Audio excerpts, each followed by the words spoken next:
La Lune. Dans les années à venir, elle deviendra l'un des principaux théâtres de l'exploration spatiale. La concurrence s'intensifie non seulement entre les États-Unis, la Chine et d'autres nations spatiales, mais aussi entre deux acteurs privés dominants, SpaceX et Blue Origin. À mesure que les stratégies nationales évoluent, ces entreprises se précipitent pour façonner l'avenir des activités lunaires. Le progrès ne sera pas linéaire. Les calendriers peuvent changer et les revers sont inévitables. Pourtant, SpaceX et Elon Musk ont fixé des objectifs exceptionnellement ambitieux pour Starship, avec l'intention claire de surpasser les capacités de Blue Origin.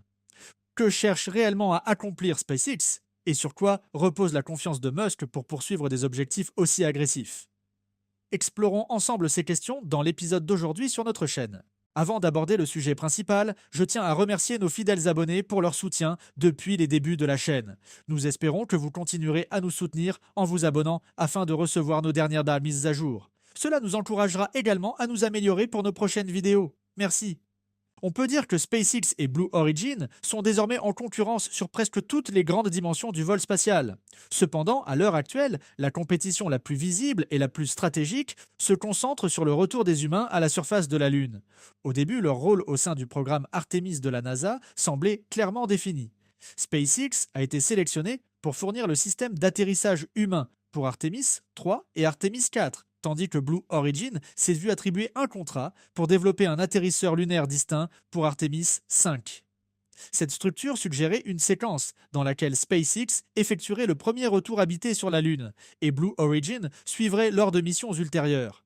Puis le paysage a changé. À la fin de l'année dernière, la NASA a ouvert la porte à une concurrence élargie, permettant à Blue Origin de concourir pour des opportunités plus précoces, y compris Artemis 3. La logique était simple.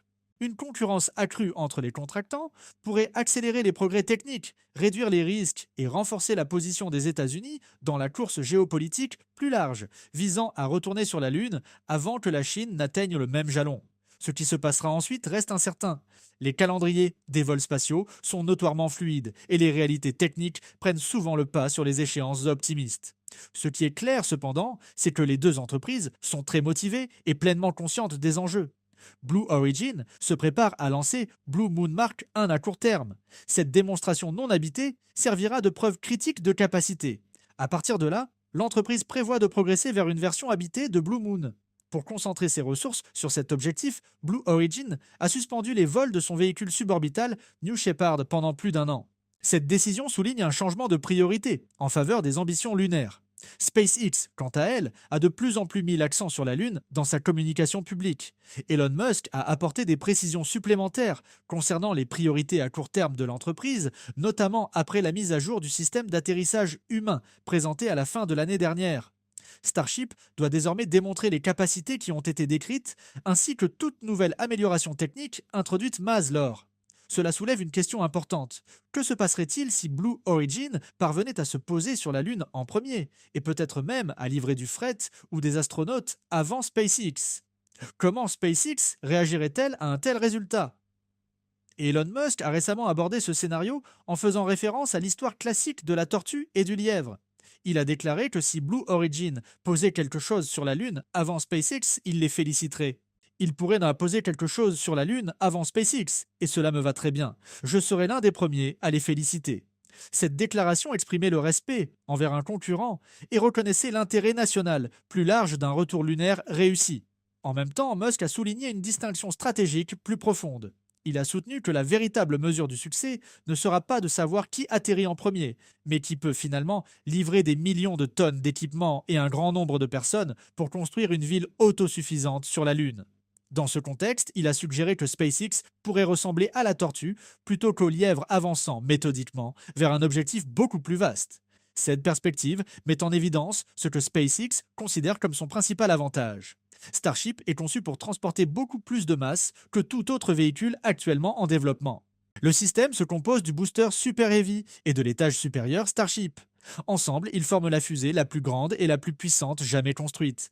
Même le volume pressurisé dans la section nez et la soute de charge utile de Starship dépassent le volume habitable total de la Station spatiale internationale. Cette échelle est sans précédent. La taille du véhicule est assortie de sa capacité de propulsion. Super Heavy et Starship transportent ensemble des milliers de tonnes de propergol et sont propulsés par des dizaines de moteurs Raptor. La poussée combinée au décollage atteint plusieurs milliers de tonnes. Cette enveloppe de performance immense permet d'envisager une capacité de charge utile extrêmement élevée. Actuellement, Starship version 3 vise environ 100 tonnes de charge utile en orbite terrestre basse. La version 4 prévue devrait porter ce chiffre à environ 200 tonnes. Ces chiffres dépassent de loin la capacité de charge utile des atterrisseurs lunaires traditionnels. Par exemple, le Blue Moon Mark, un de Blue Origin, est conçu pour livrer environ 3 tonnes de fret à la surface lunaire. Une version habitée pourrait transporter un peu plus, mais elle restera dans une gamme mesurée en tonnes à un chiffre. En comparaison, un seul vol de Starship pourrait théoriquement livrer des dizaines de fois cette masse. Les implications d'une telle capacité sont considérables. Chaque mission Starship vers la Lune pourrait transporter de grandes quantités d'équipements d'habitat, de systèmes de support de vie, de matériaux de construction d'infrastructures énergétiques et d'autres ressources critiques. Au fil du temps, cela réduirait le nombre de missions nécessaires pour établir une présence durable. Moins de missions se traduisent par une complexité opérationnelle globale, plus faible, un risque cumulatif réduit et potentiellement un coût à long terme par tonne livrée plus faible. Dans une compétition stratégique, ces facteurs comptent. Si l'objectif va au-delà d'atterrissage symbolique et s'oriente vers une infrastructure permanente, la capacité à déplacer efficacement de la masse devient décisive. L'argument de Musk est que gagner la course à long terme dépend non pas de qui touche le sol en premier, mais de qui peut passer à l'échelle industrielle. La conception de Starship introduit également la possibilité de réutiliser le matériel. Un véhicule qui se pose sur la Lune pourrait en principe être adapté pour devenir une partie d'un habitat ou d'une structure de support. Au lieu de jeter les atterrisseurs après usage des éléments du système, pourraient être intégrés dans une base en expansion. Cette approche pourrait encore réduire le temps et les ressources nécessaires pour établir des installations permanentes. Musk a évoqué ce concept plus large dans ses discussions sur ce qu'il a appelé Moonbase Alpha 44, 45, 45, 18. Dans une explication, il a décrit une vision qui inclut des systèmes industriels avancés à la surface lunaire. Parmi ces idées figure un canon électromagnétique capable de lancer des charges utiles, y compris des satellites d'IA de la Lune, vers l'espace profond. Des images conceptuelles suggèrent un système de lancement sur rail s'étendant depuis une base lunaire et s'élevant progressivement en altitude. Un tel système exploiterait la faible gravité de la Lune et l'absence d'atmosphère pour permettre des lancements efficaces sans fusée traditionnelle. Dans cette vision, la Lune devient plus qu'une destination. Elle devient un nœud industriel dans l'espace cislunaire. Musk a même suggéré des objectifs de débit extrêmement ambitieux, y compris la possibilité de lancer d'énormes quantités de matériel dans l'espace profond chaque année. Que ces chiffres se révèlent réalistes reste à voir, mais l'ampleur de l'ambition est claire. Cette approche implique la permanence. L'objectif n'est pas une visite brève ou un avant-poste limité, mais une colonie en croissance autonome. Dans un tel scénario, l'entité qui établit une infrastructure à grande échelle en premier obtiendrait des avantages significatifs.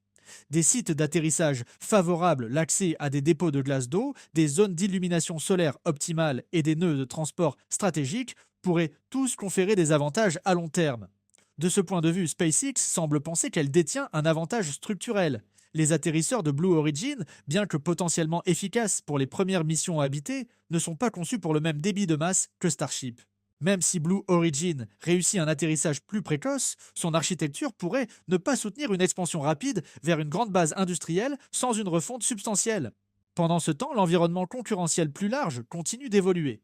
La concurrence nationale entre SpaceX et Blue Origin peut renforcer la position globale des États-Unis dans la course internationale. Chaque entreprise pousse l'autre à améliorer ses performances, à contrôler les coûts et à accélérer les calendriers. La conception de Blue Origin semble optimisée pour des atterrissages habités à court terme dans le cadre d'Artemis. Cette focalisation pourrait lui permettre d'atteindre rapidement certains jalons. SpaceX, en revanche, poursuit une plateforme destinée à transformer non seulement l'exploration lunaire, mais le transport spatial dans son ensemble.